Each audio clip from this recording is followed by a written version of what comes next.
अस्सलाम वालेकुम क्लास। आज हम पढ़ने जा रहे हैं chapter 2 the history and evolution of management.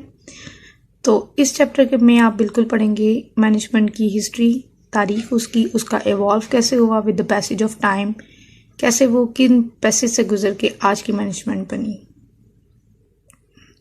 अगर हम एवोल्यूशन के चैप्टर की बात करें तो सबसे पहले हम इसमें देखेंगे हिस्टोरिकल बैकग्राउंड ऑफ मैनेजमेंट। उसके बाद हम देखेंगे इसके अंदर के क्लासिकल अप्रोच क्या है मैनेजमेंट के पॉइंट ऑफ व्यू से। उसके बाद क्वांटिटेटिव अप्रोच क्या है कि इसके फॉलोअर्स कौन कौन थे और वो क्या कहते हैं management as a quantitative approach. उसके बाद बिहेवियरल अप्रोच देखेंगे और लास्ट पे हम देखेंगे कॉन्टिजेंसी यानी कि कंटेम्प्रेरी अप्रोच कि आजकल जो है मैनेजमेंट क्या है। सबसे पहले हम हिस्टोरिकल बैकग्राउंड देख लेते हैं मैनेजमेंट का। अगर हम बात करें एंशिएंट मैनेजमेंट की तो अगर आप गौर करें तो मैनेजमेंट कोई नई चीज़ नहीं है, लेकिन एज अ मैनेजमेंट लोगों को पता चलते कि ये लोगों को इकट्ठा करके काम करवाना, उनको ऑर्गेनाइज करना ही मैनेजमेंट कहलाता है। वो देर से पता चला था लेकिन मैनेजमेंट होती रही है। अगर हम अपनी हिस्ट्री के ऊपर देखें तो हमें इजिप्ट के जो पिरामिड्स हैं वो और चाइना की ग्रेट वॉल एक बड़ी एग्जाम्पल्स मिलती है। और अगर हम पिरामिड्स की बात करें तो पिरामिड्स के अंदर तकरीबन 1 लाख वर्कर्स ने हिस्सा लिया था और 20 साल लगे थे इन पिरामिड्स को बनाने के लिए। यही एग्जांपल चाइना वॉल की और मेंटेनेंस है फ्लोटिंग वॉरशिप्स असेंबली लाइंस यानी कि जो वेनिस है इटली का शहर जो पानी के अंदर है उसको भी इसी तरह से बनाया गया है और उसको टाइम लगा है बनाने के अंदर बहुत ज़्यादा। और आप देखें कि वहाँ पे मैनेजमेंट थी तो फिर ही आज वो इस तरह से अजूबे बने हुए हैं कि आज भी वो एग्जिस्ट कर रहे हैं दुनिया के अंदर। वो मोनूमेंट्स आज भी अवेलेबल है हम सबके लिए। उसके बाद आते हैं एडम स्मिथ। एडम स्मिथ ने अपनी book the wealth of nation in 1776 में लिखी थी जिसमें उन्होंने जिक्र किया था डिवीजन ऑफ लेबर्स का। डिवीजन ऑफ लेबर से मुराद ये है कि अगर हम काम को किसी टास्क को छोटी छोटी सी चीज़ों में डिवाइड कर दें और उनको रिपीटेटिव कर दें तो वो हमारे लिए ज़्यादा आसान होता है और उनको अचीव करना ज़्यादा आसान होता है। तो एडम स्मिथ के इस थ्योरी ने, इस कॉन्सेप्ट ने बहुत ज़्यादा हेल्प आउट की थी मैनेजमेंट के एवोल्यूशन के अंदर। उसके बाद हम बात करते हैं इंडस्ट्रियल रेवोल्यूशन। इंडस्ट्रियल रेवोल्यूशन क्या था बेसिकली कि देखिए पहले अगर हम 19 सेंचुरी में चले जाते हैं तो वहाँ पे सब कुछ काम मैनुअली होता था, हर काम हाथ से किए जाते थे। फिर जैसे ही मशीनें बनना शुरू हुई एक मशीनी दौर आया। इंडस्ट्रियल रेवोल्यूशन वही है कि जब आपके पास जो काम इंसान अपने हाथ से करते थे वो सब कुछ ऑटोमेटिकली मशीन पे शिफ्ट हो गया। जैसे ही मशीनी दौर जो है वो स्टार्ट हुआ, इंडस्ट्रियल रेवोल्यूशन आना शुरू हुआ तो बहुत सारे काम जो है वो मैनुअली से ऑटोमेटिक पे शिफ्ट हुए। तो ऑटोमेटिक पे शिफ्ट होने के बाद बहुत ज़्यादा लोगों की ज़रूरत पड़ने लग गई जो कि उस जॉब में स्पेशलाइज होना बहुत ज़्यादा ज़रूरी था।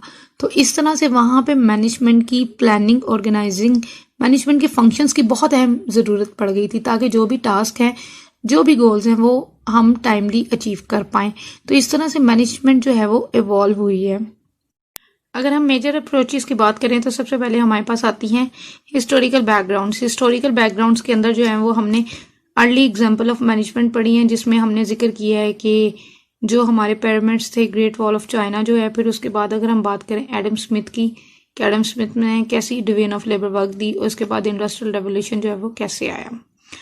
इसके बाद आ जाती है हमारे पास क्लासिकल अप्रोच। क्लासिकल अप्रोच क्या डिफाइन करती है, उसके अंदर बेसिकली 2 पार्ट आते हैं। एक आते हैं scientific management, second one is journal administrative.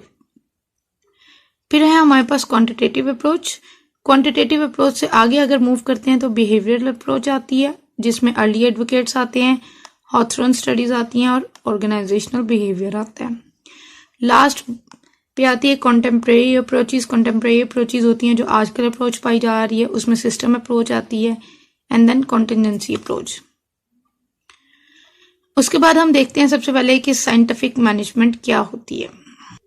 Historical background के बाद हम क्लासिकल अप्रोच में सबसे पहले पढ़ने जा रहे हैं scientific management. Scientific management basically है क्या कि साइंस के प्रिंसिपल्स को मैनेजमेंट के अंदर यूज करना। ये इंट्रोड्यूस करवाए थे सर फ्रेडरिक विंसन टेलर ने और इनको बेसिकली क्या कहा जाता है, the father of scientific management. इनको फादर ऑफ साइंटिफिक मैनेजमेंट समझा जाता है और इन्होंने पब्लिश किए थे प्रिंसिपल ऑफ साइंटिफिक मैनेजमेंट 1911 में।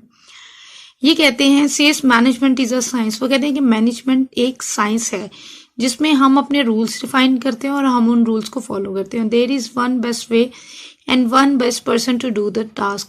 हर बंदा हर काम नहीं कर सकता है, कोई एक बंदा ही माहिर होता है, एक बंदा एक्सपर्ट होता है। I love efficiency and I love to study people at work, कि उनको लोगों को उनके काम में दिलचस्पी से काम करते हुए, मगन काम करते हुए देखना बहुत पसंद था। और उन्होंने ये ख्याल किया था कि management should be an academic discipline, कि मैनेजमेंट को निसाब का कोर्स का हिस्सा बना दिया जाए, ये उनका ख्याल था। आफ्टरवर्ड्स हिज वर्क इन्फ्लुएंस्ड, और उनके जो काम था वो इतना पावरफुल था कि जो है हार्वर्ड यूनिवर्सिटी ने मैनेजमेंट के अंदर एक डिग्री इंट्रोड्यूस करवा दी कि मैनेजमेंट के अंदर भी आप मास्टर्स कर सकते हो। तो 1911 के बाद जो है वो हुआ, और ये किन की वजह से हुआ? सर फ्रेडरिक विंसेंट टेलर की वजह से हुआ, कि वो इतने ज़्यादा उनके प्रिंसिपल्स जो थे, 4 प्रिंसिपल उन्होंने जो इंट्रोड्यूस करवाए थे, वो इतने ज़्यादा पावरफुल थे। अब आगे हम देख लेते हैं कि वो क्या है। टेलर साइंटिफिक मैनेजमेंट प्रिंसिपल जो हैं वो 4 तरह के हैं।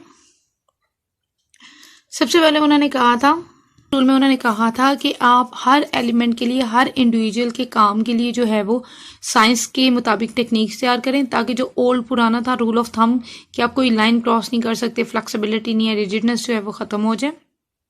उसके बाद उनका सेकंड प्रिंसिपल कहता है कि आपने साइंटिफिकली अपने एम्प्लॉयज़ को सिलेक्ट करना है, फिर उनको जो भी स्पेसिफिक काम करवाना है उनको आपने ट्रेन करना है उसके मुताबिक, ताकि वो आपका काम जो है वो एफिशिएंटली कर सकें।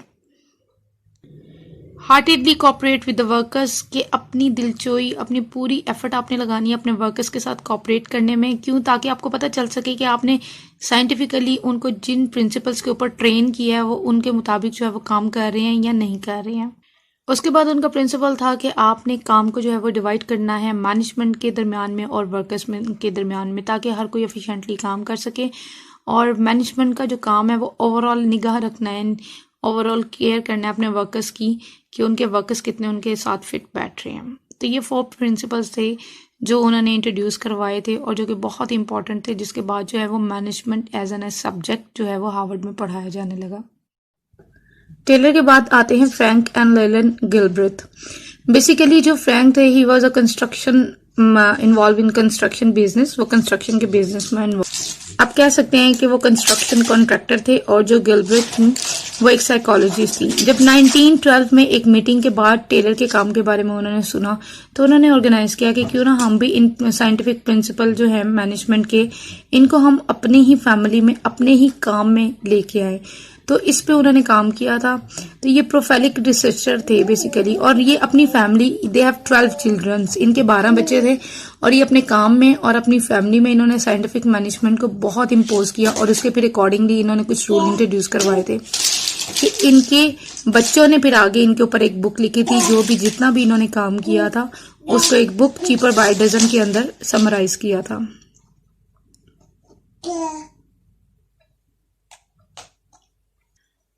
अगर हम इनके काम की बात करें तो इन्होंने motion studies Frank and Lillian Gilbreth ने इंट्रोड्यूस करवाई थी, जिसमें सबसे पहले थी कि टाइम स्टडीज, कि timing, how long it take good workers to complete each part of their jobs, कि जो आपके अच्छे वर्कर्स हैं उनको अपना टास्क कंप्लीट करने के लिए कितना टाइम लगता है, कि उनको एफिशिएंट होना चाहिए।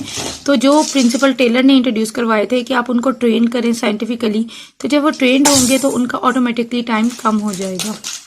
इसके बाद इन्होंने इंट्रोड्यूस करवाई थी मोशन स्टडी, के breaking each task into separate motions and then eliminating those that are necessary और रेपिटेटिव, कि आपने अपने काम को इस तरह से करना है कि अननेसेसरी जो मोशंस आ रहे हैं, मतलब आप हरकत कर रहे हैं, वो खत्म हो जाए। जैसे हम अगर एग्जांपल समझे तो हम अपने बॉल पॉइंट को जो है ओपन कर लेते हैं एक बार और हम उसे लिखते चले जाते हैं, लेकिन अगर हम कंपैरिजन करें उसका एक फाउंटेन पेन के साथ कि हम उसको बार बार खोलेंगे बंद करेंगे, खोलेंगे बंद करेंगे, ड्यूरिंग लेक्चर्स अगर आप इस तरह से करते हैं तो आपकी हैंड मूवमेंट कितनी होती है और आपका कितना टाइम ज़ाया होता है।